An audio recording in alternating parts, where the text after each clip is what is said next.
కాంగ్రెసా బీఆర్ఎస్ఆ? కేసీఆర్, రేవంత్ రెడ్డి. మాకు ఎవరు ఇల్లు ఇస్తే వాళ్ళకే. ఇప్పటిదాకా మీకు కాంగ్రెస్ గవర్నమెంట్లో ఇవ్వలేదు? ఎవరో ఇవ్వలేదు, అన్నీ ఇక్కడే ఉన్నాయి గుర్తులు మాకు. ఎవరు వస్తే మీకు ఇల్లు ఇచ్చేదానికి అవకాశాలు ఎక్కువ ఉన్నాయి? కాంగ్రెస్. కాంగ్రెసేనా?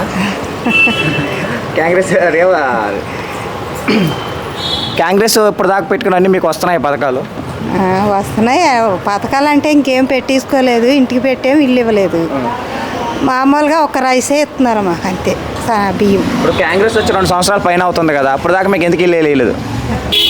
రాపిచ్చారు, ఇస్తామమ్మంటున్నారు. ఉన్న వాళ్ళకే ఇస్తున్నారు, డాబాలు ఉన్న వాళ్ళకి, ఆస్తులు ఉన్న వాళ్ళకి.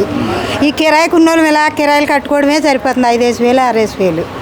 ఇంకా అలాగే ఉంటున్నాం, మా పరిస్థితులు అలాగే ఉంటున్నాయి. అలాగే మేము గెలిస్తే ఇస్తామమ్మా, మేము గెలిస్తే ఇస్తామంటున్నారు. అందరూ గెలుస్తున్నారు, గెలిచాక ఇంకా మా మొఖాలే చూస్తలేదు. ఇంకండి.